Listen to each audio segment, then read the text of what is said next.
स्वतंत्र जैन 74 वर्ष का हूँ, इंदौर का रहने वाला हूँ और पिछले 20 साल से लोगों को इंटरनेट के माध्यम से, सोशल मीडिया के माध्यम से उनको घर बैठे ही उनको ट्रीटमेंट बताता रहता हूँ। मेरा उपचार लगभग निःशुल्क है और सभी लोगों को फ़ायदा हुआ है। हर तरह की बीमारी में लोगों को गाइडेंस भी दी है मैंने, और उनकी जो चल रही दवाई बंद हुई है। कई लोगों ने यहाँ तक लिखा है कि भाई आपके कारण जो हमारे तनख्वाह का आधे से ज़्यादा हिस्सा दवाइयों में चला जाता था वो बच गया है, और अब वो हमारे परिवार की अच्छाई के लिए उनके भरण पोषण में खर्च हो रहा है। कई गांव ऐसे हैं जहाँ के 1 या 2 आदमी इंटरनेट पर अगर एक्टिव हैं, वो मेरे से ट्रीटमेंट लेके पूरे गांव का उपचार बताते रहते हैं और सब ठीक हो जाते हैं। तो ये हंगर फ्री वर्ल्ड ही क्या मतलब किस तरह की दवा है या कुछ और है? देखिए, मेरा मिशन जो है, सबसे पहला मिशन तो ये है मेडिसिन फ्री वर्ल्ड।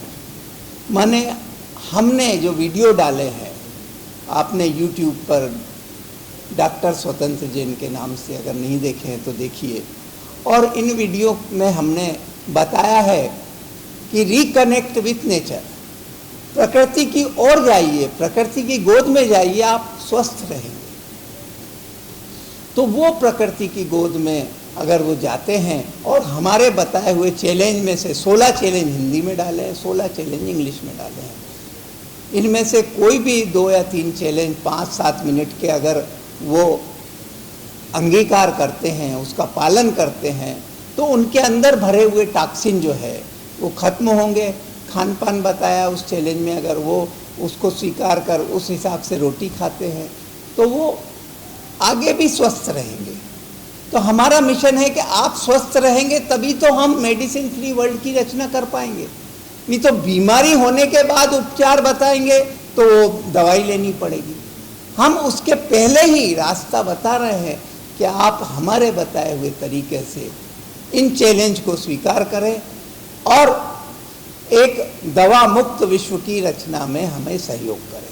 अच्छा सर, तो अब आपने जो पॉइंट उठाया है हंगर फ्री वर्ल्ड, देखिए हंगर, कई देशों में लोगों को भोजन नहीं मिलता, कई देश में बच्चे, महिलाएं और पुरुष कुपोषण के शिकार हैं। अगर वो कुपोषण के रहे तो तरह तरह की बीमारियां होंगी, बीमारी होगी तो फिर हमारा दवा मुक्त विश्व का जो सपना है वो साकार ही नहीं हो पाएगा। तो हमें ये भी ध्यान रखना है कि लोगों को, विश्व के लोगों को अच्छा भोजन मिले, पौष्टिक भोजन मिले, और इसके लिए हम लोग नेक्स्ट फेज में उसके लिए आगे काम करने वाले हैं। और हमारा मानना है कि एक विश्व है, एक मानव जाति है, हम सब उस मानव जाति के अंग हैं। तो हमें कोशिश करना है कि हम मानव धर्म का पालन कर एक दूसरे को सहयोग करें, एक दूसरे के साथ जितना हो सके मेलजोल बढ़ाएं और एक सुखी समाज की रचना करें।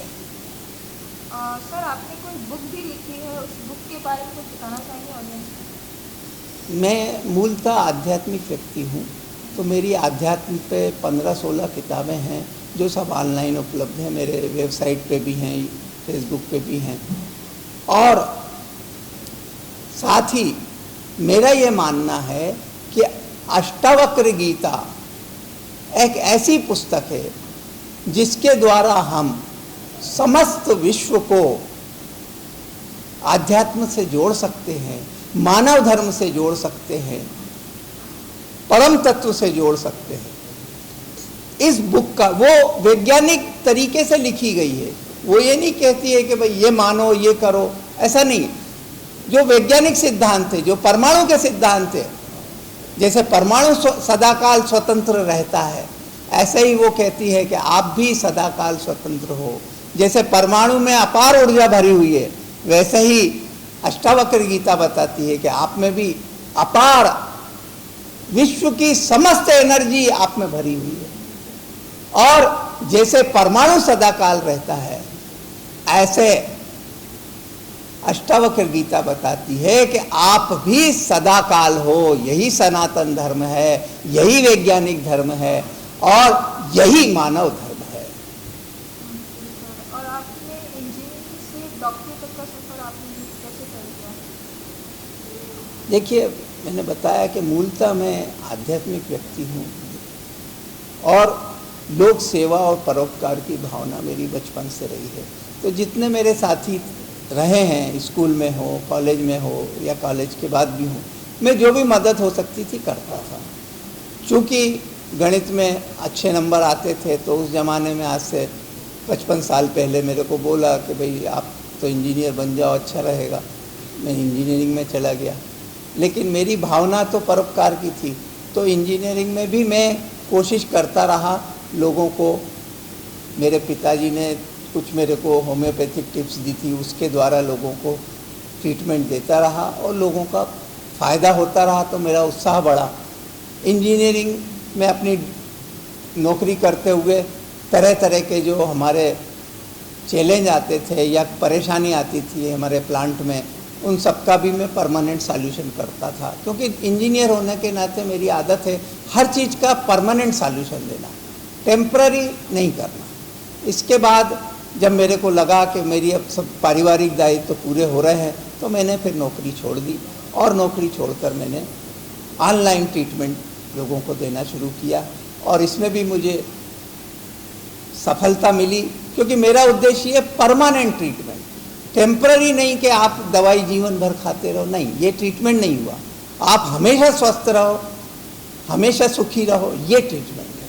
और मेरा ये मानना है कि आप में अगर मानव गुण है, आप में प्रेम है, आप में परोपकार है, आप में स्नेह है, आप में दूसरे के लिए कुछ करने की, अच्छा करने की, दूसरे की भलाई करने की भावना है, आप अपने कर्तव्य निष्ठा से अपना कार्य कर रहे हैं, तो आप मानव धर्म का पालन कर रहे हैं। और अगर आपको गुस्सा आ रहा है, चिड़चिड़ाहट हो रही है, तो फिर आपकी नींद उड़ जाएगी। नींद उड़ेगी तो पता चला कि आप जो हैं कहीं बीपी के, कहीं डायबिटीज़ के मरीज बन जाएंगे, फिर कोलेस्ट्रॉल जमने लगेगा, फिर हार्ट के मरीज बन जाएंगे, और जीवन भर दवाई खाते रहेंगे।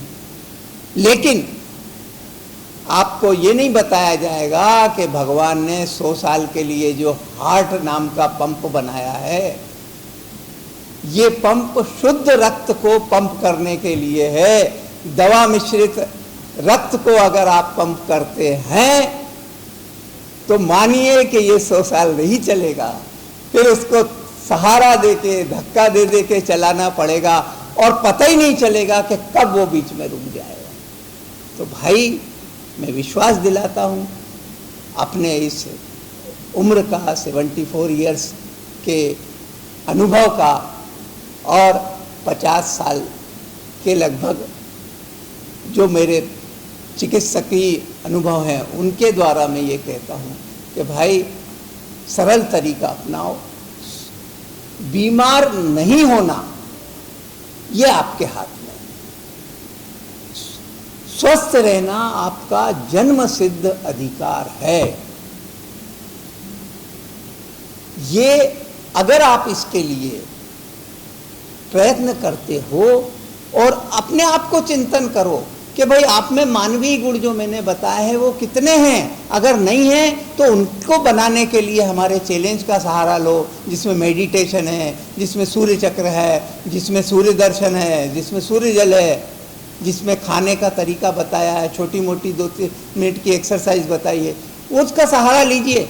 आपके अंदर जो नेगेटिविटी या आपके अंदर जो मानव धर्म से विपरीत जो आपकी क्रियाएं हो रही हैं, गुस्सा आ रहा है, नींद नहीं आ रही है, फिर ये जाके गंभीर बीमारी बनेगी, आपको हार्ट की, डायबिटीज़ की या दूसरी गंभीर बीमारी हो जाएगी।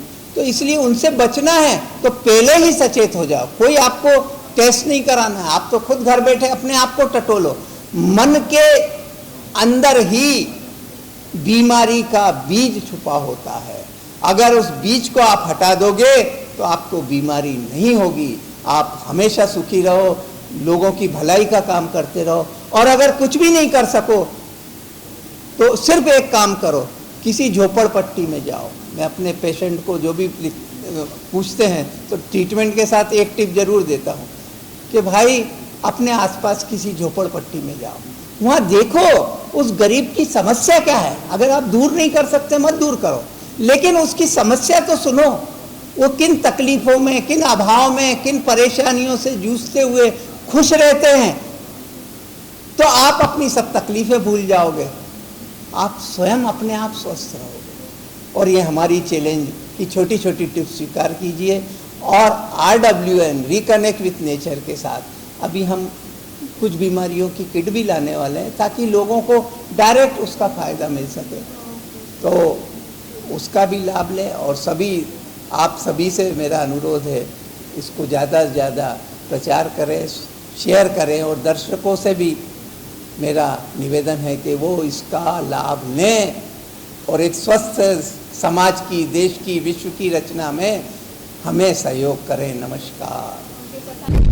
आप देख रहे हैं सक्षम न्यूज इंडिया, सबसे पहले सबसे तेज।